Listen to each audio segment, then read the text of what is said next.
آپ اس نظریے کو فالو کریں. یہ کوئی خطابت کا جوہر نہیں ہے کہ میں نے ہاتھ پاؤں مار دیے اور آپ گھر چلے گئے نعرے لگ گئے. نا نا نا, اس کو آپ محسوس کریں میں کیا کہہ رہا ہوں. اسے اپنے گھر لے کے جائیں, اپنی بیوی بچوں کو بتائیں کہ حضور کو خبر کتنی ہے. معلوم ہے ایک بڑے عظیم بزرگ ہیں لاہور میں, ان کی مدار شریف ہے, ان کا نام ہے شیخ ابو المعالی قادری رحمت اللہ تعالیٰ علیہ.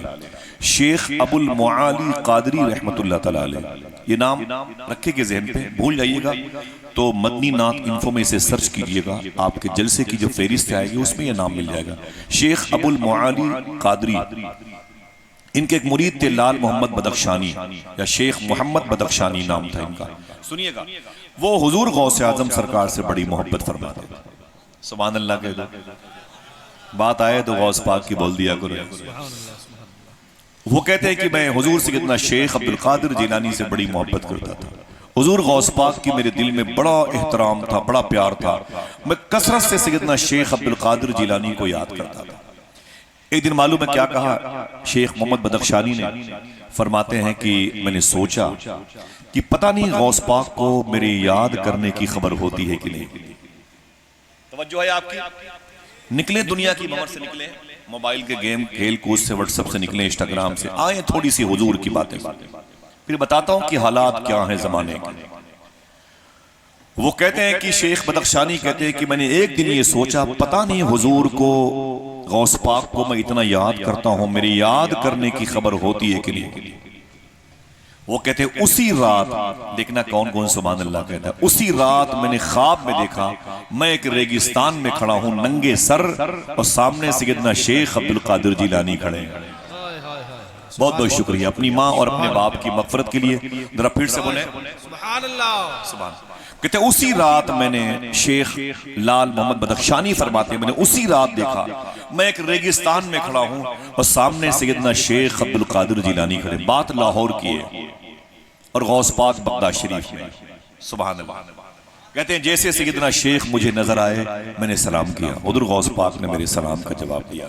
تو سیدنا شیخ نے فرمایا اے بدخشانی تو کیا سمجھتا ہے میں شیخ عبدالقادر کو یاد کرتا ہوں, غوث پاک کو خبر نہیں ہوتی؟ تیری ہر یاد کو عبدالقادر جانتا اور پہچانتا. اونچی بولیں, زحمت نہ ہو تو ہاتھوں کو اٹھا کے بول دیں لبیک یا رسول اللہ, لبیک یا غوث اعظم. کہتے ہیں تیری ہر یاد کی خبر مجھے ہوتی ہے, تو جب جب مجھے یاد کرتا ہے میں بغداد میں اس یاد کو محسوس کرتا ہوں.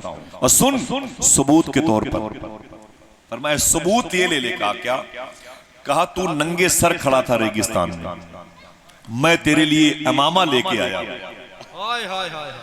تو لاہور کے ریگستان میں ننگے سر کھڑا تھا, میں تیرے لیے امامہ شریف لے کے آیا ہوں. غوث پاک نے فرمایا, وہ کہتے ہیں ہاں میں نے دیکھا تو میرے سر پہ ٹوپی نہیں تھی, میں ننگے سر تھا, اور میرے ننگے سر کی بھی خبر غوث پاک کو ہو گئی. سوچو سینے پر ہاتھ رکھ کے, جب بیٹے عبدالقادر کا عالم ہے تو باپ نبیوں کے سردار کا عالم کیا ہوگا.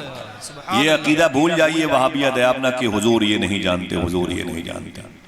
صوفی صاحب نے کیا کہا تھا, جو کہتا ہے حضور یہ نہیں جانتے, حضور یہ نہیں جانتے, اس سے کہہ دو تیرے اس نہ جاننے کو بھی حضور جانتے. جس نے ایک خدا کا پتہ بتا دیا اس سے کیا باتیں ڈھکی چھپی رہ سکتی.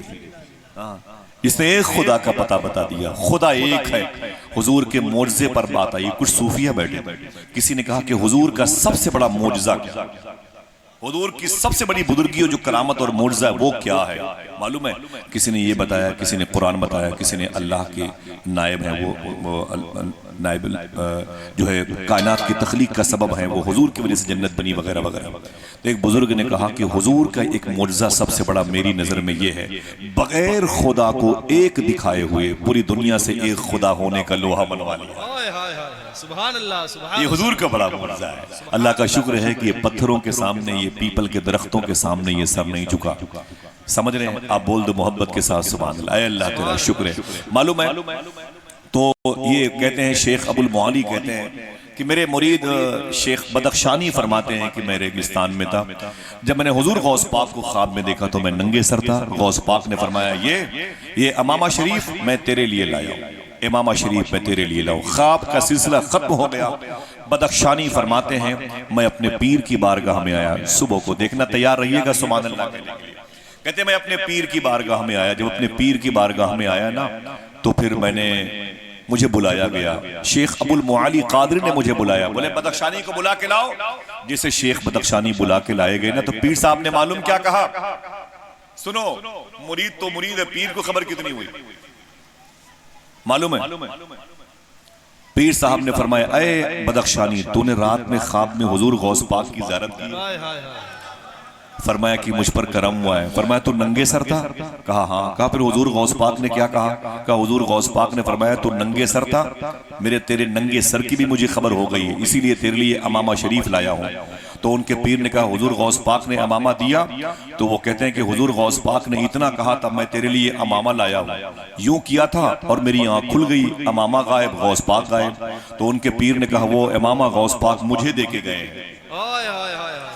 یہی ہے، تو اب اس رات والے امامے کو پہچان لیا، کہا ہاں خدا کی قسم یہی امامہ غوث پاک کے پاس تھا۔ کیا مطلب؟ جب ان کے گدا بھر دیتے ہیں شاہان زمانہ کی جھولی، محتاج کا جب یہ عالم ہے مختار کا کیا ہوگا؟ حضور سب جانتے ہیں، آپ کی قدموں کی آواز کو حضور جانتے ہیں، آپ کی تنہائی کیسے گزرتی حضور جانتے ہیں، کس نیت سے آپ آئے ہیں یا آپ آئی ہیں حضور سب جانتے ہیں۔ تو یہ محفل رسول ہے، اس کے فوائد بہت زیادہ ہوتے ہیں۔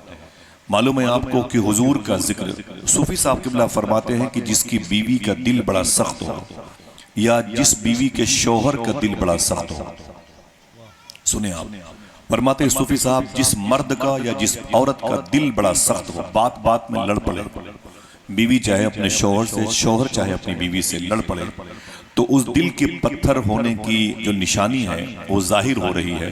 اسے موم بنانے کے لیے زمین پر ایک ہی نسخہ ہے، وہ ہے مدینے والے کی باتیں۔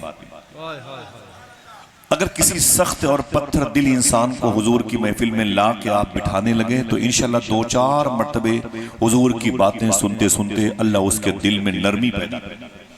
یہ حضور کے ذکر کا کمال ہے، اور یہ تاثیر صرف حضور صلی اللہ علیہ وسلم کے ذکر کی ہے۔ اور یہ بات تو ہم بھول جائیں، کنڈا اور برئی میں بیٹھنے والوں اسے ذہن سے نکال دیں کہ پتہ نہیں یہ محفل جو ہوتی ہے، یہ ہے سید صاحب، اس کے اصل دولہا یہ میرے گھر پہ 6-7 مہینہ پہلے سے ہی دستک دیتے ہیں اس مجلس کے لیے، میں بھی سر کے بل آتا ہوں۔ اللہ کا شکر ہے بڑی مصروفیت ہوتی ہے، میں تقریباً 24 دن کے اندر ایک دن گھر پہ تھا، میں ایک دن گھر پہ تھا اور مستقل سفر میں ہوں۔ ایک دن ابھی 4 دن پہلے جا رہا تھا کشن گڑھ اجمیر شریف، میری فلائٹ چھوٹ گئی تھی، تو تقریباً 1.5 مہینے کے بعد میں گھر پہ سویا تھا۔ رات میں میری فلائٹ چھوٹ گئی تو لکھنؤ سے میں واپس آیا تھا۔ آج میں یہاں ہوں، کل مفتی سرفراز صاحب کا جلسہ ہے، پرسوں اعظم گڑھ، اور پرسوں انشاءاللہ مجھے بغداد شریف کے لیے گھر سے نکل جانا ہے۔ اور اچھا ہوا آپ سب سے ملاقات ہو گئی، آپ سب کا سلام لے کے جاؤں گا انشاءاللہ، اور دعا کریں کبھی اس سفر کہیں صاحب بھی بنے انشاءاللہ بولے۔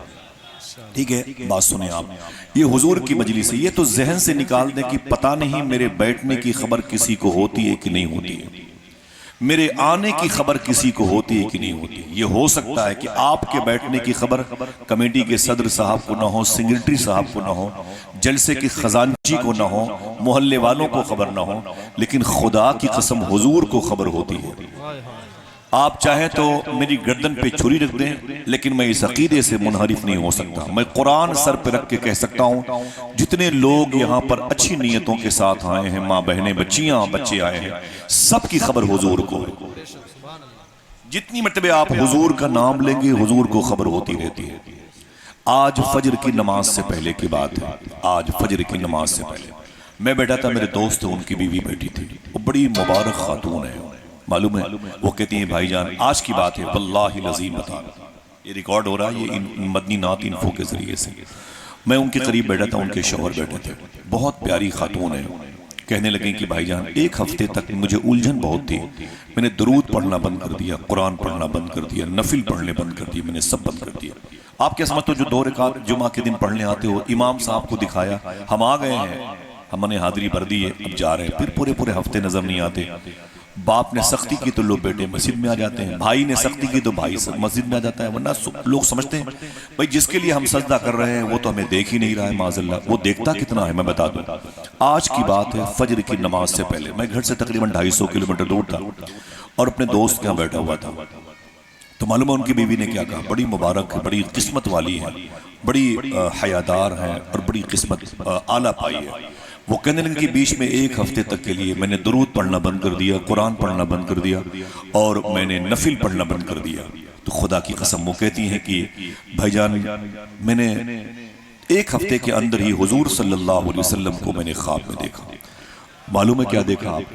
یہ جو آپ نے درود پڑھا ہے وہ بھی سن لیں، جو تو پڑھیں گے اس کے بارے میں سن لیں، جو پڑھتے ہیں جو نہیں پڑھتے ہیں وہ بھی سن لیں۔ وہ کہتی ہے کہ جب میں نے حضور صلی اللہ علیہ وسلم کو خواب میں دیکھا تو کنڈیشن یہ تھی کہ میں باہر تھی اور حضور صلی اللہ علیہ وسلم ایک حجرے میں مصروف تھے، اور بڑا سا رجسٹر تھا، حضور اسے جلال کے عالم میں یوں اسے پلٹتے تھے، یوں پلٹتے تھے، کاغذ کو یوں کرتے یوں کرتے یوں کرتے۔ صحابہ کرام ادب سے حضور کی بارگاہ میں کھڑے ہوئے تھے۔ تو معلوم ہے حضور نے کیا کہا؟ وہ رونے لگی، بولی کہ حضور نے میرا نام لے کے پکارا، فلاں کہاں ہے؟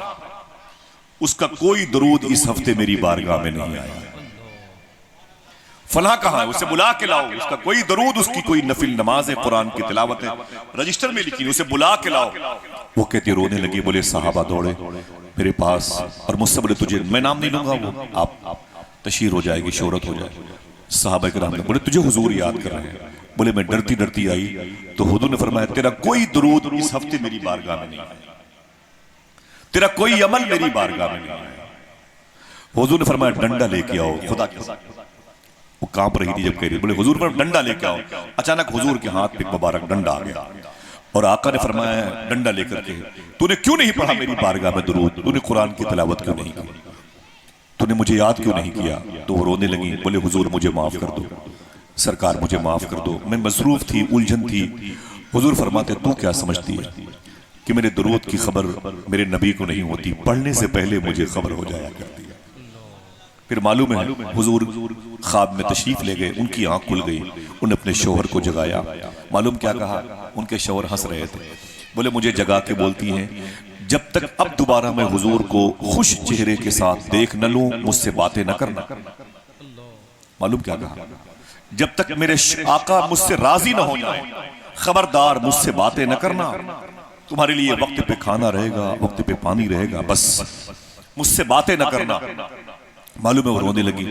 وہ کہتی ہے کہ اس کے بعد ان کے شوہر نے کہا کہ میری جو بیوی آصف بھائی مصلے پر ہی سو جاتی تھی، میں نے 3-4 دن کانٹینیو اسے مصلے پر لیٹے ہوئے دیکھا ہے، کبھی بستر پہ نہیں سوئی۔ اس قدر رونا چیخنا، راتوں کو اٹھ کے دوڑنا، حضور مجھ سے ناراض ہے۔ حضور نے کہا ڈنڈا لاؤ اسے مارے۔ حضور نے ایک چھڑی ماری ہوتی تو میری حالت تو دیگرگوں ہو جاتی۔ وہ کہتی ہے کہ میں 4-5 دن اپنے شوہر سے بات نہیں کی، بیٹیوں سے بھی ہنس کے بات نہیں کرتی تھی، بس کھانا پکا کے دے دینا، جس کا دل کہے جو کھاؤ، مجھ سے کوئی بات نہ کرے۔ مجھے کسی کی باتیں نہیں اچھی لگتی ہیں سوائے مدینے والے آقا۔ معلوم ہے وہ کہتی ہیں کہ پھر میں نے 4 دن کے بعد جب درود کی میں نے کثرت کی تو 4 دن کے بعد میں نے حضور صلی اللہ علیہ وسلم کو 17 سال کی عمر شریف میں دیکھا۔ حضور کی جوانی کی عمر شریف ہونے والی تھی، تب میں نے حضور صلی اللہ علیہ وسلم کی زیارت کی ہے، اور پھر میرے دل کو تسکین ملی ہے، تب میرا دل راحت پایا ہے۔ تو صاحبوں ذرا سوچو کہ جو ہمارے درود پڑھنے کی خبر کو جانتا ہے، توجہ رکھنا، یہ جماعت اہل سنت کا عقیدہ ہے، اور جتنے لوگ بیٹھے ہیں یہ عقیدے اہل سنت سے ان کا تعلق ہے۔ ہم کسی وہابیہ دیابنا سے بات نہیں کر رہے ہیں، ٹھیک ہے؟ ہم آپ سے پوچھتے ہیں جس کا یہ عقیدہ ہے کہ حضور ہمارے درود کو سنتے ہیں، اس کا اس وقت یہ عقیدہ کہاں چلا جاتا ہے جب اس کے ہاتھ میں موبائل اور گانے بجانے ہوتے ہیں، جب زبانوں پر گالیاں ہوتی ہیں، بہن بیٹیوں کی عزتوں کو لوٹنے کے منصوبے بنائے جاتے ہیں، اس وقت یہ خیال کیوں دماغ سے نکل جاتا ہے کہ حضور ہمیں دیکھ رہے ہیں؟ سمجھ رہے ہیں؟ حضور دیکھتے کتنا ہے؟ حضور تو حضور ہے، حضور کے غلام سیدنا شیخ عبد القادر جیلانی کتنا دیکھتے ہیں۔